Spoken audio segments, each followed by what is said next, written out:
हरे कृष्णा। जय श्री हरि। ओम नमः शिवाय। मैं हूँ वामिका और आप सभी का हमारे चैनल आध्यात्मिक सागर में हार्दिक स्वागत है। आप सभी का दिन शुभ हो और भगवान श्री कृष्ण आपकी सभी मनोकामनाएं पूर्ण करें। आज आप सुनेंगे मार्गशीर्ष मास महात्म्य का अध्याय 13। नारद जी ने पूछा, हे भगवान, गोकुल में यशोदा भवन के भीतर श्री कृष्ण को रखकर जब वसुदेव जी ने अपने गृह को प्रस्थान किया, तब नंद राय जी ने किस प्रकार पुत्र उत्सव मनाया? श्री हरि ने वहां रहकर क्या किया? वे कितने वर्षों तक वहां रहे? प्रभु, आप उनकी बाल क्रीड़ा का क्रमशः वर्णन कीजिए। पूर्व काल में गोलोक में श्री राधा के साथ भगवान ने जो प्रतिज्ञा की थी, वृंदावन में उस प्रतिज्ञा का निर्वाह उन्होंने किस प्रकार किया? प्रभु, उस समय भूतल पर वृंदावन का स्वरूप कैसा था? उनका रास मंडल कैसा था? यह सब बताइए।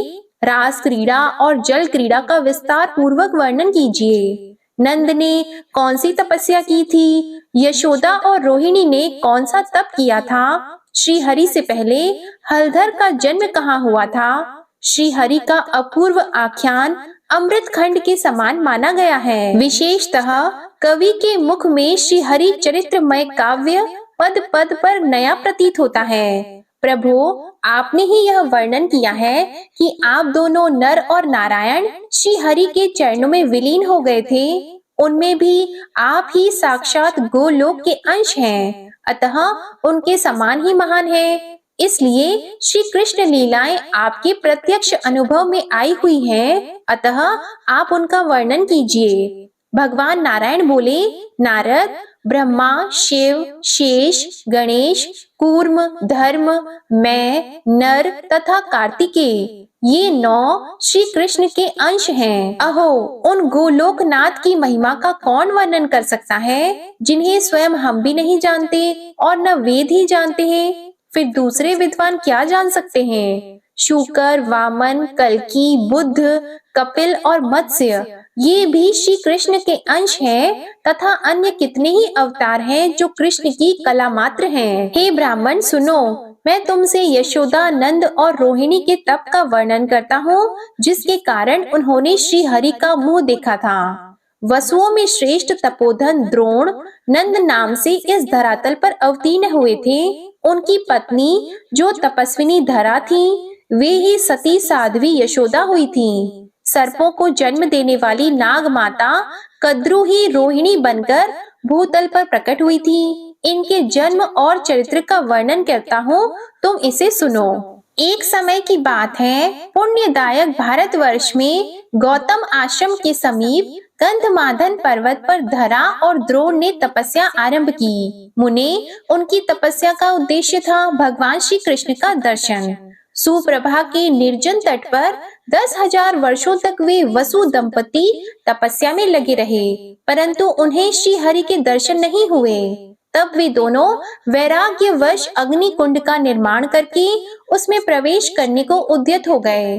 उन दोनों को मरने के लिए उत्सुक देखकर वहां आकाशवाणी हुई, वसु श्रेष्ठ, तुम दोनों दूसरे जन्म में भूतल पर अवतीर्ण होकर गोकुल में अपने पुत्र के रूप में श्री हरि के दर्शन करोगे। योगियों को भी उन भगवान का दर्शन होना अत्यंत कठिन है। बड़े बड़े विद्वानों के लिए भी ध्यान के द्वारा उन्हें वश में कर पाना असंभव है। वे ब्रह्मा आदि देवताओं के भी वंदनीय हैं। यह सुनकर धरा और द्रोण सुख पूर्वक अपने घर को चले गए और भारतवर्ष में जन्म लेकर उन्होंने श्री हरि के मुखारविंद के दर्शन किए। इस प्रकार यशोदा और नंद का चरित्र तुमसे कहा गया। अब देवताओं के लिए भी परम गोपनीय रोहिणी का चरित्र सुनो। एक समय देव माता अदिति ने ऋतुमती होने पर समस्त श्रृंगारों से सुसज्जित होकर अपने पति देव श्री कश्यप जी से मिलना चाहा। उस समय कश्यप जी अपनी दूसरी पत्नी सर्प माता कद्रु के पास थे। कश्यप जी के आने में विलंब होने पर अदिति को बहुत क्षोभ हुआ और उन्होंने कद्रु को शाप दे दिया कि वे स्वर्ग लोक को त्याग कर मानव योनि को प्राप्त हो। इस बात को सुनकर कद्रु ने भी अदिति को शाप दिया कि वे जरा युक्त होकर मृत्यु लोक में मानव योनि में जाएं। इस प्रकार दोनों के शापग्रस्त होने पर कश्यप जी ने कद्रु को सांत्वना देकर समझाया कि तुम मेरे साथ मृत्यु लोक में जाकर श्री हरि के मुख कमल का दर्शन प्राप्त करोगी। फिर कश्यप जी ने अदिति के घर जाकर उनकी इच्छा पूर्ण की। उसी ऋतु से देवराज का जन्म हुआ। इसके बाद अदिति ने देवकी के रूप में, कद्रु ने रोहिणी के रूप में और कश्यप जी ने श्री कृष्ण के पिता श्री वसुदेव जी के रूप में जन्म ग्रहण किया। हे मुने, यह सारा गोपनीय रहस्य बताया गया है। अब अनंत, अप्रमेय तथा सहस्त्रों मस्तक वाले भगवान बलदेव जी के जन्म का वृतांत सुनो। साध्वी रोहिणी वसुदेव जी की प्रेयसी भार्या थी। मुने, वे वसुदेव जी की आज्ञा से संकर्षण की रक्षा के लिए गोकुल में चली गईं। कंस से भयभीत होने के कारण उन्हें वहां से पलायन करना पड़ा था। उन दिनों योग माया ने श्री कृष्ण की आज्ञा से देवकी के 7वें गर्भ को रोहिणी के उदर में स्थापित कर दिया था। उस गर्भ को स्थापित करके वे देवी तत्काल कैलाश पर्वत को चली गईं। कुछ दिनों के बाद रोहिणी नंद भवन में श्री कृष्ण के अंश स्वरूप पुत्र को जन्म दिया। उसकी अंग कांति तपाए हुए स्वर्ण के समान गौर थी। वह बालक साक्षात ईश्वर था। उसके मुख पर मंद हास्य की मनोहर छटा एवं प्रसन्नता छा रही थी। वह ब्रह्म तेज से प्रकाशित हो रहा था। उसके जन्म मात्र से देवताओं में आनंद छा गया। स्वर्ग लोक में दुंदुभी, आनक और मुरज आदि दिव्य वाद्य बज उठे। आनंद मग्न हुए देवता शंख ध्वनि के साथ जय जयकार करने लगे। नंद का हृदय हर्ष से उल्लसित हो उठा। उन्होंने ब्राह्मणों को बहुत सा धन दिया। धाय ने आकर बालक की नाल काटी और उसे स्नान कराया। समस्त आभूषणों से विभूषित गोपियां जय जयकार करने लगी। उस पराये पुत्र के लिए भी नंद ने बड़े आदर के साथ महान उत्सव मनाया। यशोदा जी ने गोपियों तथा ब्राह्मणियों को प्रसन्नता पूर्वक धन दान किया। नाना प्रकार के द्रव्य, सिंदूर और तेल प्रदान किया। वत्स, इस प्रकार मैंने तुमसे नंद और यशोदा के तप का प्रसंग कहा, हलधर के जन्म की कथा कही और रोहिणी जी के चरित्र को सुनाया है। अब तुम्हें जो अभीष्ट है वह नंद पुत्रोत्सव का प्रसंग सुनो। वह सुखदायक, मोक्षदायक तथा जन्म, मृत्यु और जरावस्था का निवारण करने वाला सार तत्व है। श्री कृष्ण का मंगलमय चरित्र वैष्णवों का जीवन है। वह समस्त अशुभों का विनाशक और श्री हरि के दास्य भाव को देने वाला है। वसुदेव जी ने श्री कृष्ण को नंद भवन में रख दिया और उनकी कन्या को गोद में लेकर वे हर्ष पूर्वक अपने घर को लौट आए। यह प्रसंग तथा उस कन्या का श्रवण सुखद चरित्र पहले कहा जा चुका है। अब गोकुल में जो श्री कृष्ण की मंगलमय लीला प्रकट हुई उसे बताता हूँ, सुनो। जब वसुदेव जी अपने घर को लौट गए तब जया तिथि अष्टमी से युक्त उस विजयपूर्ण मंगलमय सूतिका गार में नंद और यशोदा ने देखा उनका पुत्र धरती पर पड़ा हुआ है। उसके श्री अंगों से नवीन मेघमाला के समान तेज पुंजमयी श्याम कांति प्रस्फुटित हो रही है। वह नग्न बालक बड़ा सुंदर दिखाई देता था। उसकी दृष्टि घर के शिखर भाग की ओर लगी हुई थी। उसका मुख शरद काल की पूर्णिमा के चंद्रमा को लज्जित कर रहा था। दोनों नेत्र नील कमल की शोभा को छीन लेते थे। वह कभी रोता था और कभी हंसने लगता था। उसके श्री अंगों में धूलि के कण लगे हुए थे। उसके दोनों हाथ धरती पर टिके हुए थे और युगल चरणाविंद प्रेम के पुंज से जान पड़ते थे।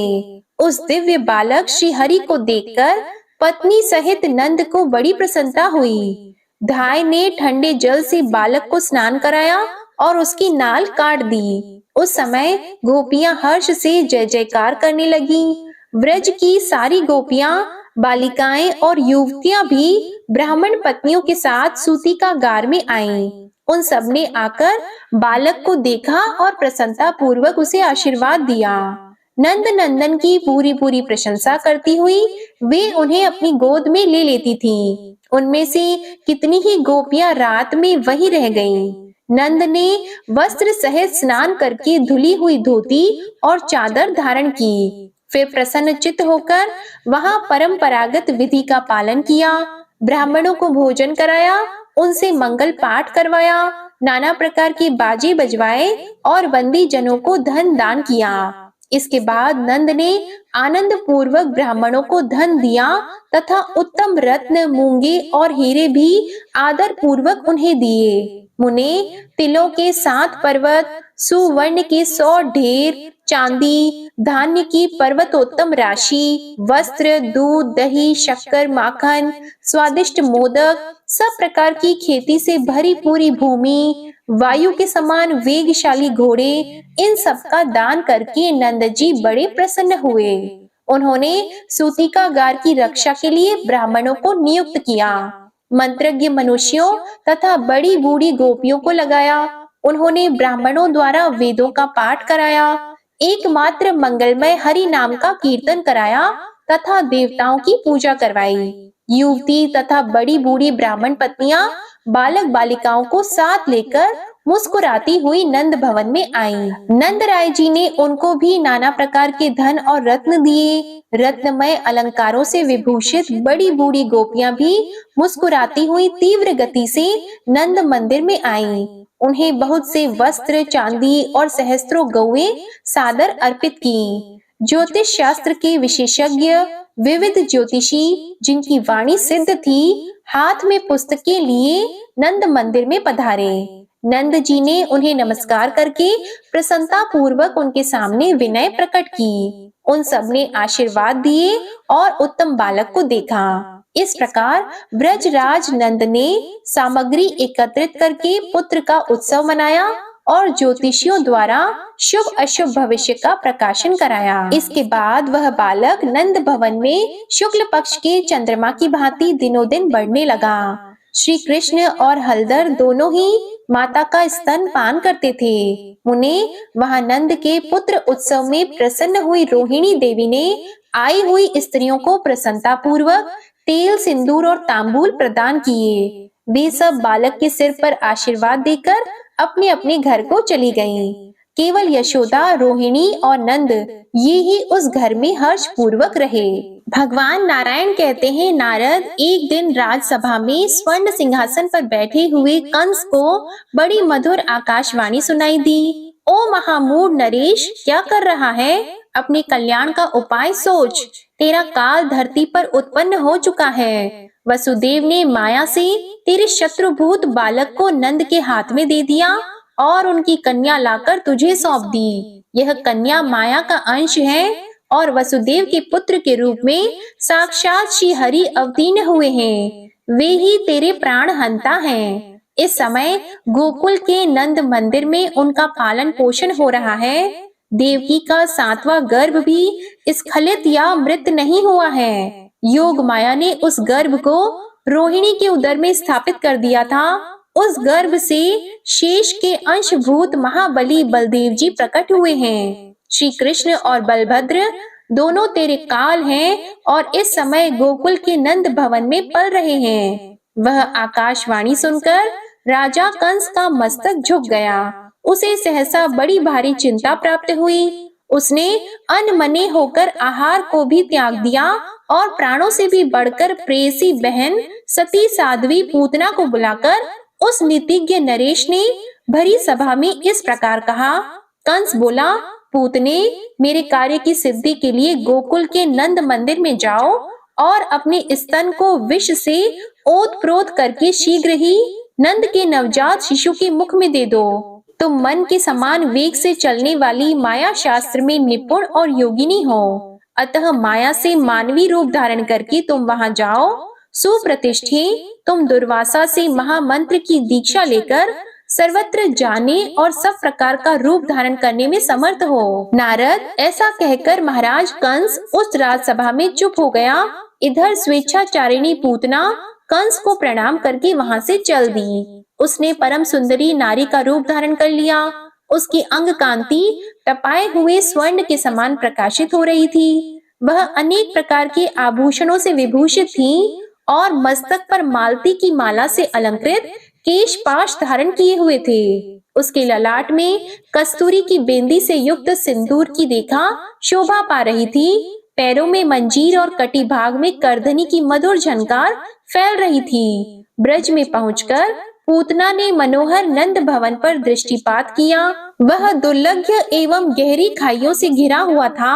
साक्षात विश्वकर्मा ने दिव्य प्रस्तरों द्वारा उसका निर्माण किया था। इंद्रनील, मरकत और पद्मराग मणियों से उस भव्य भवन की शोभा हो रही थी। सोने के दिव्य कलश और चित्रित शुभ शिखर उस नंद मंदिर की शोभा बढ़ाते थे। मोती, माणिक्य, पारसमणि तथा रत्न आदि वैभवों से भरे हुए उस भव्य भवन में सुवर्णमय पात्र और घट भारी संख्या में दिखाई दे रहे थे। करोड़ों गौएं उस भवन के द्वार की शोभा बढ़ा रही थीं। लाखों ऐसे गोपकिंकर वहां विद्यमान थे जिनका भरण पोषण नंद भवन से ही होता था। विभिन्न कार्यों में लगी हुई सुंदर दासियां उस भवन की शोभा बढ़ा रही थीं। सुंदरी पूतना ने अत्यंत मनोहर वेश धारण करके मंद मुस्कान की छटा बिखेरते हुए नंद मंदिर में प्रवेश किया। उसे महल में प्रवेश करती देख वहां की गोपियों ने उसका बहुत आदर किया। वे सोचने लगी, ये कमलालया लक्ष्मी अथवा साक्षात दुर्गा ही तो नहीं है, जो साक्षात श्री कृष्ण का दर्शन करने के लिए यहाँ पधारी है। गोपियां और गोपों ने उसे प्रणाम किया और कुशल समाचार पूछा। उसे बैठने के लिए सिंहासन दिया और पैर धोने के लिए जल अर्पित किया। पूतना ने भी गोप बालकों का कुशल मंगल पूछा। वह सुंदरी वहां मुस्कुराती हुई सिंहासन पर बैठ गई। उसने बड़े आदर के साथ गोपियों का दिया हुआ पाद्य जल ग्रहण किया। तब सब गोपियों ने पूछा, स्वामिनी तुम कौन हो? इस समय तुम्हारा निवास कहाँ है? तुम्हारा नाम क्या है और यहाँ पधारने का प्रयोजन क्या है? यह बताओ। उन गोपियों का यह वचन सुनकर वह भी मनोहर वाणी में बोली, मैं मथुरा की रहने वाली गोपी हूँ। इस समय एक ब्राह्मण की भार्या हूँ। मैंने संदेशवाहक के मुख से यह मंगल सूचक संवाद सुना है कि वृद्धावस्था में नंदराय जी के यहाँ महान पुत्र का जन्म हुआ है। यह सुनकर मैं उस पुत्र को देखने और उसे अभीष्ट आशीर्वाद देने के लिए यहाँ आई हूँ। अब तुम लोग नंद नंदन को यहाँ ले आओ, मैं उसे देखूंगी और आशीर्वाद देकर चली जाऊंगी। ब्राह्मणी का यह वचन सुनकर यशोदा जी का हृदय हर्ष से खिल उठा। उन्होंने बेटे से प्रणाम करवाकर उसे उस ब्राह्मणी की गोद में दे दिया। बालक को गोद में लेकर उस सती साध्वी पुण्यवती पूतना ने बारंबार उसका मुंह चूमा और सुखपूर्वक बैठकर श्री हरि के मुख में उसने अपना स्तन दे दिया। साथ ही वह बोली, गोप सुंदरी, तुम्हारा यह सुंदर बालक अत्यंत अद्भुत है। यह गुणों में साक्षात भगवान नारायण के समान है। श्री कृष्ण उस विषैले स्तन को पीकर उसकी छाती पर बैठे बैठे हंसने लगे। उन्होंने उस विष मिश्रित दूध को सुधा के समान मानकर पूतना के प्राणों के साथ ही पी लिया। साध्वी पूतना ने अपने प्राणों के साथ ही बालक को त्याग दिया। मुने वह प्राणों का त्याग करके पृथ्वी पर गिर पड़ी। उसका आकार और मुख विकराल दिखाई देने लगा। वह उत्तान मुंह होकर पड़ी थी। उसने स्थूल शरीर को त्याग कर सूक्ष्म शरीर में प्रवेश किया। फिर वह शीघ्र ही रत्नसार निर्मित दिव्य रथ पर आरूढ़ हो गई। उस विमान को लाखों मनोहर दिव्य एवं श्रेष्ठ पार्षद सब ओर से घेर कर बैठे थे। उनके हाथों में लाखों चवर डुल रहे थे। लाखों दिव्य दर्पण उस दिव्य रथ की शोभा बढ़ा रहे थे। अग्नि शुद्ध सूक्ष्म दिव्य वस्त्र से उस श्रेष्ठ विमान को सजाया गया था। उसमें नाना प्रकार के चित्र विचित्र मनोहर रत्नमय कलश शोभा दे रहे थे। उस रथ में 100 पहिए लगे थे और वह सुंदर विमान रत्नों के तेज से प्रकाशित हो रहा था। पूर्वोक्त पार्षद पूतना को उस रथ पर बिठाकर उसे उत्तम गोलोक धाम में ले गए। उस अद्भुत दृश्य को देखकर गोप और गोपिकाएं चकित हो गईं। कंस भी वह सारा समाचार सुनकर बड़ा विस्मित हुआ। मुने यशोदा मैया बालक को गोद में उठाकर उसे स्तन पिलाने लगी। उन्होंने ब्राह्मणों के द्वारा बालक के कल्याण के लिए मंगल पाठ करवाया। नंद राय ने बड़े आनंद से पूतना की देह का दाह संस्कार किया। उस समय उसकी चिता से चंदन, अगरू और कस्तूरी के समान सुगंध निकल रही थी। नारद जी ने पूछा, भगवान, राक्षसी पूतना के रूप में वह कौन ऐसी पुण्यवती सती थी जिसने श्री हरि को अपना स्तन पिलाया? किस पुण्य से भगवान के दर्शन करके वह उनके परम धाम में गई? नारायण बोले, देवर्षि, बलि के यज्ञ में वामन का मनोहर रूप देखकर बलि की कन्या रत्नमाला ने उनके प्रति पुत्र स्नेह प्रकट किया था। उसने मन ही मन यह संकल्प किया था कि यदि इस पुत्र के समान मेरे पुत्र होता तो मैं उसके मुख में अपना स्तन देकर उसे वक्ष स्थल पर बिठाती। भगवान ने उसका यह मनोरथ छिपा न रहा। उन्होंने इस प्रकार जन्मांतर में उसका स्तन पान किया। भक्तों की इच्छा पूर्ण करने वाले उन कृपा निधान ने पूतना को माता की गति प्रदान की। मुने, राक्षसी पूतना ने श्री कृष्ण को विष लिपटा हुआ स्तन देकर उस द्वेष भक्ति के द्वारा भी माता के समान गति प्राप्त कर ली। ऐसे परम दयालु भगवान श्री कृष्ण को छोड़कर मैं और किसका भजन करूं? विप्रवर, इस प्रकार मैंने तुमसे श्री कृष्ण के गुणों का वर्णन किया जो पद पद पर अत्यंत मधुर है। इसके अतिरिक्त भी जो श्री कृष्ण की मधुर लीलाएं हैं उनका तुम्हारे समक्ष वर्णन आरंभ करता हूँ। जय श्री कृष्णा। इसके आगे का वृतांत आप अगले अध्याय में सुनेंगे। अब आप सुनिए श्री कृष्ण चालीसा पाठ। बंशी शोभित कर मधुर, नील जलद तन श्याम, अरुण अधर जनुबिंब फल, नयन कमल अभिराम, पूर्ण इंद्र अरविंद मुख, पीतांबर शुभ साज, जय मनमोहन मदन छवि, कृष्ण चंद्र महाराज। जय यदुनंदन जय जगवंदन, जय वसुदेव देवकी नंदन, जय यशोदा सुत नंद दुलारे, जय प्रभु भक्तन के द्रुग तारे, जय नट नागर नाग नथैया, कृष्ण कन्हैया धेनु चरैया, पुनि नख पर प्रभु गिरिवर धारो, आओ दीनन कष्ट निवारो, वंशी मधुर अधर धरि टेरो, हो विपूर्ण विनय यह मेरो, आओ हरि पुनि माखन चाखो, आज लाज भारत की राखो, गोल कपोल चिबुक अरुणारी, मृदु मुस्कान मोहिनी डारी, राजित राजीव नयन विशाला, मोर मुकुट वैजंती माला, कुंडल श्रवण पीत पट आछी, कटी किंकिणी काचनि काछी, नील जलज सुंदर तनु सोहे, छबिल किशोर नर मुनि मन मोहे, मस्तक तिलक अलक घुंघराले, आओ कृष्ण बांसुरी वाले, करि पय पान पुत नहीं तारियो, अका बका का गासुर मारियो, मधुवन जलत अगिन तब ज्वाला, भय शीतल लखतहि नंद लाला, सुरपति जब ब्रज चढ़्यो साई, मूसर धार वारी वर्षाई, लगत लगत व्रज चहन बहायो, गोवर्धन नख धारी बचायो, लखी यशोदा मन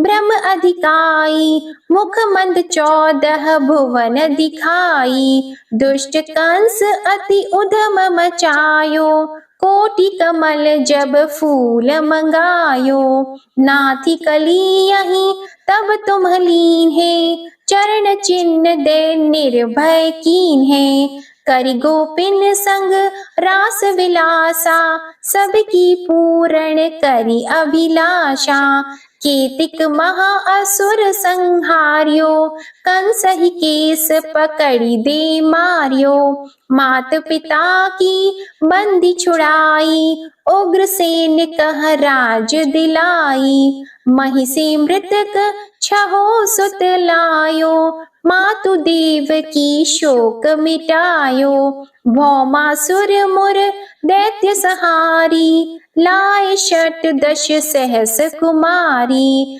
देवी मही तृण चीर सहारा, जरा सिंधु राक्षस कहि मारा, असुर बकासुर आदिक मारियो, भक्तन के तब कष्ट निवार्यो, दीन सुदामा की दुख टारियो, तंदुल 3 मूठ मुख डारियो। श्री कृष्ण चालीसा समाप्त होती है। प्रेम से बोलिए भगवान श्री कृष्ण की जय। उम्मीद है आपको आज की कथा पसंद आई होगी। अगर पसंद आए तो कमेंट बॉक्स में जरूर बताइएगा और वीडियो पसंद आए तो इसे लाइक करिएगा, शेयर करिएगा, कमेंट में भगवान श्री कृष्ण की जय लिखिएगा और चैनल को भी सब्सक्राइब करिएगा। जय श्री कृष्णा।